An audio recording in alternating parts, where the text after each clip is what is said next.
Brand archetypes are a massive part of our offering and something that's a foundation in our brand process. So to start with, what is brand archetypes? So brand archetypes are something, again, that I probably stumbled across at least 20 years ago. So it's not a new concept. It's been out there in the market for a while.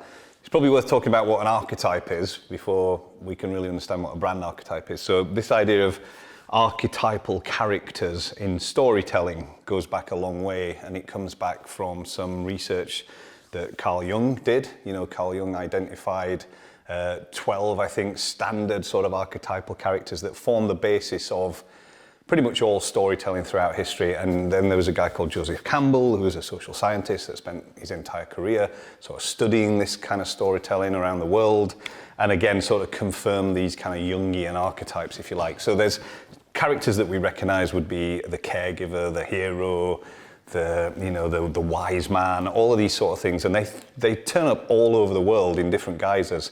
So that's what an archetype is like. It's almost the distillation and typical character of the wise man or the healer or whatever.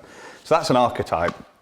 And then some very clever people at some point sort of asked a question, said, do really famous brands sort of align themselves to these archetypal stories, and whether consciously or unconsciously, is part of their success because they connect with the audience in this really sort of primal way, because they resemble an archetype.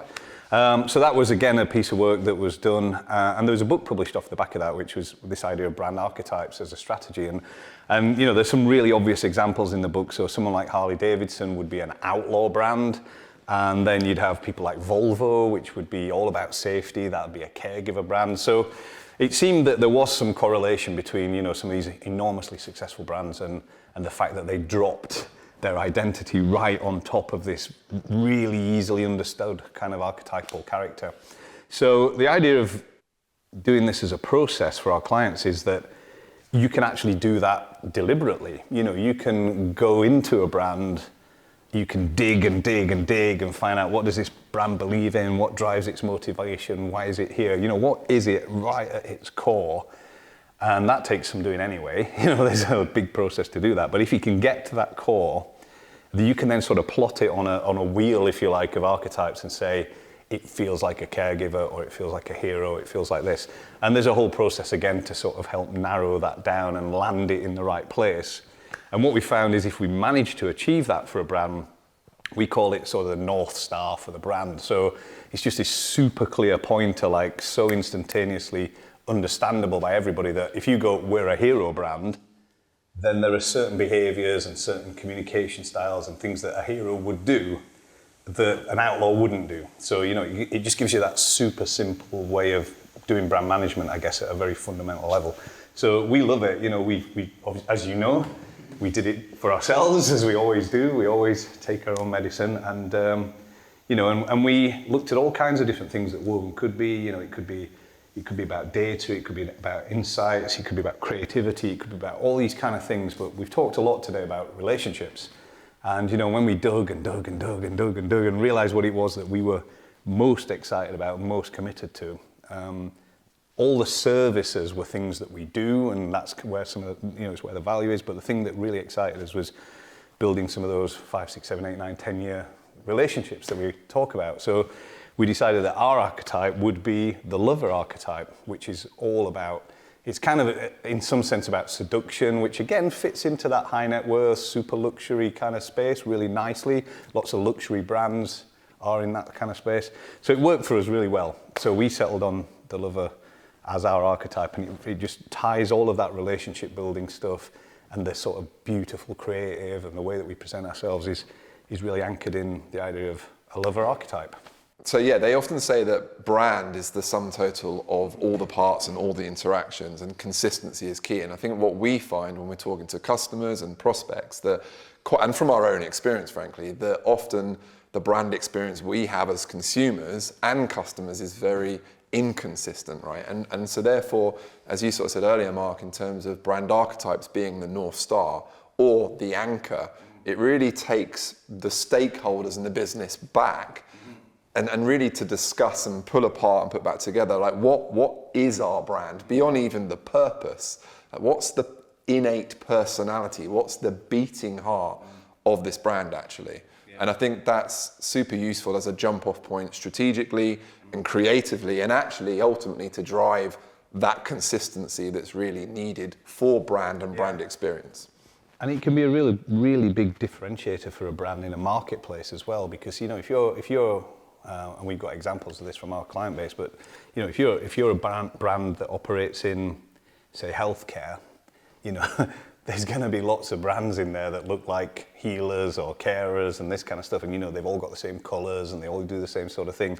But that's about services and it's what you deliver, but it might not be the motivation for the business in the first place. You could be the most innovative caregiver, you could be the most heroic caregiver, or you could even be a rebel breaking down the boundaries. So to actually position yourself differently, as you say, just all the creative questions are going to get answered differently from that point forward. So you're not going to want to look like Booper and Blue and all the rest. You're going to choose a different path. So it can be so powerful for a brand, and we've got an actual live example of that, exactly that, haven't we? Where we had an amazing company that operates in the later living sector. When you go and if you just ask, what are you as an archetype, everyone's going to say caregiver. It's very obvious. But you spend 5 minutes in the company of the CEO of that company, and you know what I'm talking about.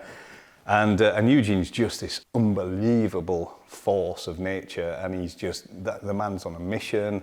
And when we looked at what that business was doing, is this business is going into battle on behalf of an audience group, which is the elderly people, who are underrepresented, lonely, cast aside by society. And Eugene's the guy jumping over the barricades first into the fray, and he's a hero, and that business is a hero. And we actually found that archetype, and everybody lights up because they all suddenly go, yeah, we're a hero, that's exactly what we're doing. And it's not, and you can imagine the amount of juice that comes out of that conversation then, and everyone gets really excited about it because it resonates with their core beliefs and their passion, and then everything changes. So we then created stuff for those guys it looked like nothing in that sector. It was incredibly bold, it was really modern, it was sharp, punchy, and again, a lot of this was driven from insights as well.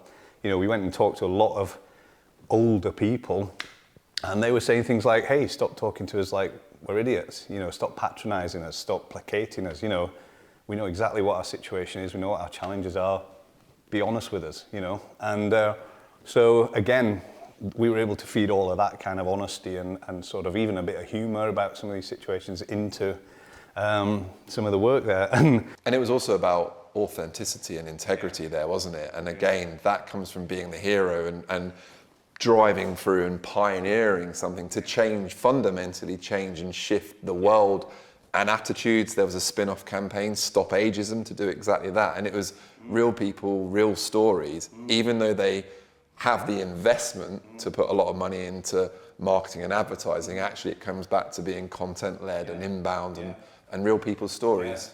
Well, we had a conversation with those guys because their audience is basically everybody, because everybody gets old and everyone's got a parent or a sibling or whatever. So it's like, look, you can spend £200 million a year on media to get this message out, or you can come up with something really useful for this audience that's going to be an inbound kind of pull. And of course, as a startup, they didn't have £200 million a year, so they said, maybe we'll go for route 2. And that's what we built. We built this public service campaign, effectively, called Stop Ageism, and we got universities involved, and we got 16 affiliate partners involved, people like University of the Third Age, Help the Aged, all to push this content out across their gigantic pre-existing networks. And that made it onto the TV and PR'd all over the place. So yeah, it was a huge awareness piece for the business, but it was all inbound, and it was all about serving the audience. And the audience were grateful and said, oh, who are these guys, And that's kind of back to that inbound model. And Miles, you often run sort of brand archetype workshops. How does that work? Yeah, so I think one thing that we really try to do when we go into the brand archetypes workshops is really, as Mark said, get to the bottom of why that brand exists. So back to Simon Sinek's Golden Circle, why are they there? What do they do? What gets them out of bed in the morning and makes them come to work? And when you frame it in that way, we work with obviously a yacht brand who could be initially the Explorer, because you can go anywhere and that's what they'll just come straight out with. But when you ask them, why do you get out of bed in the morning? What is it that excites you about it? They're suddenly telling you stories of people dancing on decks in the rain and children just astonished by fish swimming in the lights of the boat. Suddenly that's not stories about the yacht at all. The yacht becomes the background. It's actually about awe and inspiration and paradise, really. And therefore, if you go into that quadrant, they become an innocent brand. And we don't tell stories about a product. We tell a story about the emotions and experiences you can have. So that's really where we try to get to in brand archetypes, to challenge, get through that first layer of thinking, which is often quite functional, and then really deep dive and go down into what is it, why do they exist? I think from a brand perspective, one thing I really like about archetypes is how, especially when you do it purposefully, it really does guide everything you do from there, not only strategically and creatively, but if you think about an example like Brewdog, the absolute outlaw, even their line is fiercely independent. Everything they've done from there is from that outlaw perspective. Even their amazing sustainability that they're on with at the moment is from a bit of an FU perspective of going, we're going to do this right, show you lot up. And when it kind of that controversy came out about the way that it was being run internally, I think I had this feeling that it wasn't going to be too bad, because even in their line, fiercely independent, that's exactly how I kind of expected it to be run. Yeah. So you go, well, yeah, they are pretty fierce and they're badasses. Right? Yeah. Totally. And I think what I found as well with the brand archetypes as a first step for brand is it's a really fairly simple, actually at its heart, discussion or discussions to get looking from the 12 to maybe 3 or 4 to 2 to 1. And actually the amount of clarity that then gives a brand project as you start moving through the mission, the vision, the values, the tone of voice, etc. It gives a really good, clear direction. Is that kind of fair to say? Yeah, absolutely. I would agree with that.